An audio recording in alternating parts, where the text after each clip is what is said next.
BMW fans need to know their numbers. They need to know their E39s from their E60s from their F10s. They need to know their letters, their CSIs, their CSLs, and they need to know their M's. I've got two M cars today. This is the BMW M140i. It's upset a lot of people. It's not a proper M car, they say. It's diluting the brand. Behind it is a proper M car, the BMW M2. That doesn't upset anyone, except maybe AMG and Audi Sport.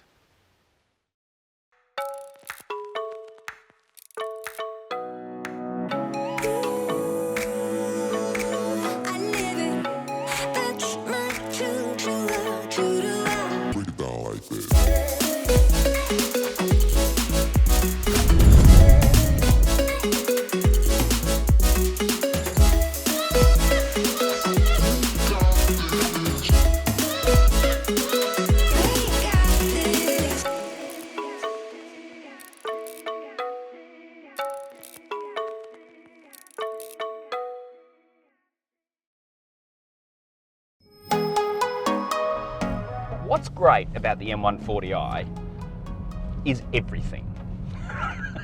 I genuinely mean that. It's a car that you could absolutely live with all day, every day. And I mean all day, every day. Even though it has, for the price, and in many markets, and I know I'm talking to people all over the world here, but in many markets, this car has actually got cheaper over the years. So in its transition from M135 to M140, it has actually got cheaper. I mean, that's outstanding. It's got the new modular 6-cylinder in it, with the new funky cylinder linings and the new position of the like this engine. I didn't think you could get much better than an M135i, but guess what? It's worked. And I'm impressed by that, hugely impressed by how much better this car is. And you've really got to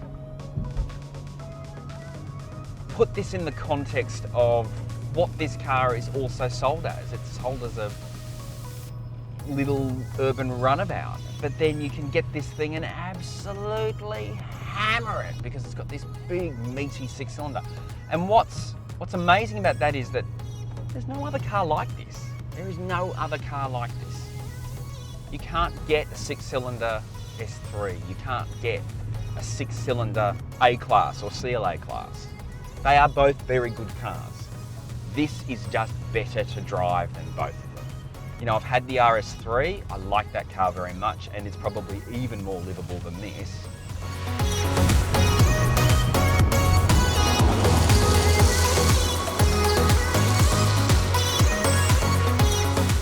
I would kind of like a bit more from the dash because the Speedo is quite tightly packed. Not as tightly packed as the M2, I might add, but it's quite tightly packed, so it's a bit difficult to see exactly what speed you're doing, and the digital Speedo is a little small, but these are nitpicky because this is a rear-wheel drive hatchback. Much more interesting than the Golf R, so much more interesting than the Golf R. I mean, the Golf R might be a little bit quicker to 100. It might go pop when you upshift. Not interesting. Not interesting. And this will probably stay with the CLA and A45 AMG, and I reckon it'll stay with the RS3, partly because it's more adjustable. If you're on a track or even on a twisty road, I'm only having to keep up with the Nissan Serena at the moment. If you're on a track and a twisty road, this will stay with just about anything, and you will be having more fun. Way more fun because it's rear-wheel drive. Put into Sport Plus and things get a little loose, shall we say. And I love that. I love that about BMWs, and that's what the key to this M Performance brand is.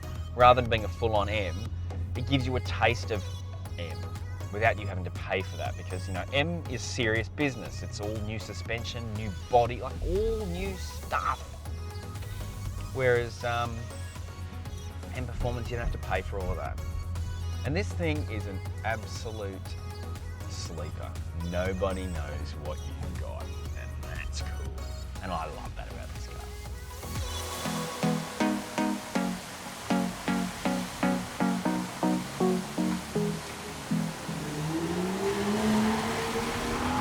believe it or not, this is the M2. It looks quite similar, I hear you say. Well, because it is, but really you can tell that this is the two-door by this bigger window.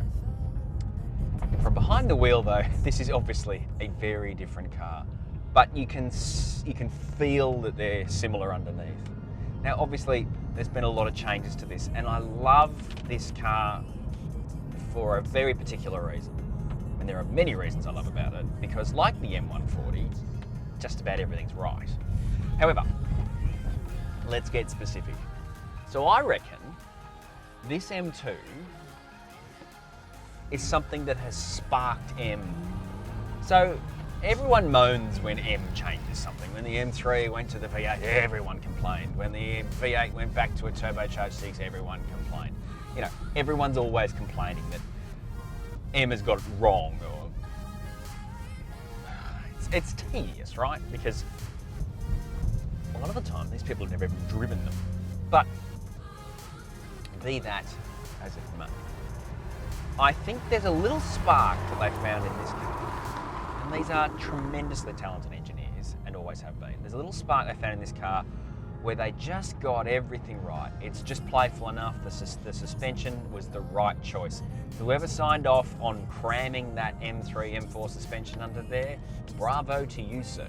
Well done. Because it's what the car needed to be what it is. This is a very focused car. It's much more focused than the M140i. And the M140i is a different car.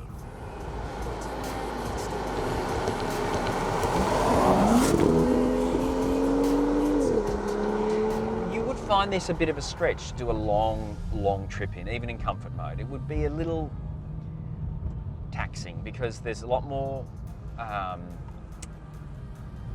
noise in this car. It's a lot more road noise. The tyres are stickier, they make more noise. It's just a bit noisier. You hear a lot more. Whereas when you drop into comfort mode in the M140i, it's a BMW. It's not an M car. But what I like about the M car and the M Performance is that it gives you that taste of the M that you didn't really get in just like a 130i. So when they brought in the M Performance brand, which was a risk because everyone's like, oh, you're diluting the brand, and I have arguments with colleagues about this all the time. But I do think M Performance is good because it gives you that taste without having to spend the extra money. What you're getting in this car is a super impressive chassis. It really is so good, and even a numpty like me can make this car dance, and safely.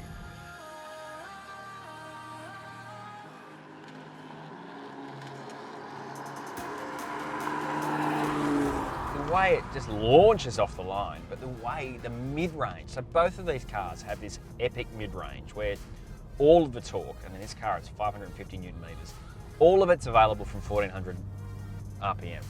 That's not many revs, it's a lot of torque. So you've got this mid-range where, you know, this thing will spin the wheels between the gears. Well, the M4 does that too, the M4 CS, a car I'll get to in a moment. But you don't get that in car. You cannot get that in the A45, CLA45. You can't get that. You can't get that in the RS3. And those cars cost the same as this.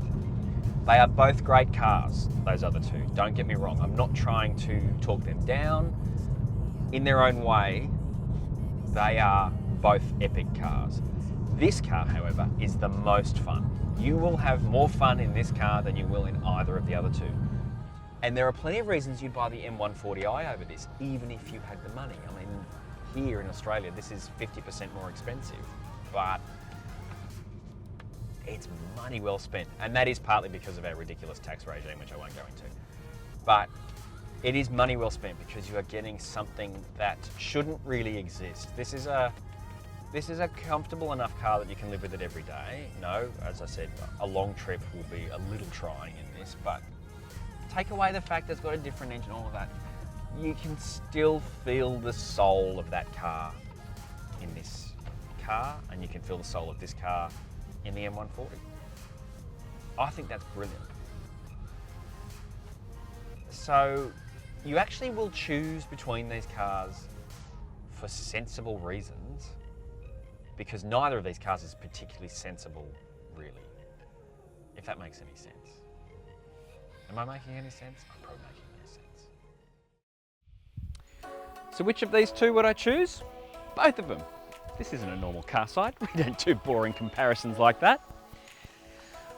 These are the two best cars on sale today.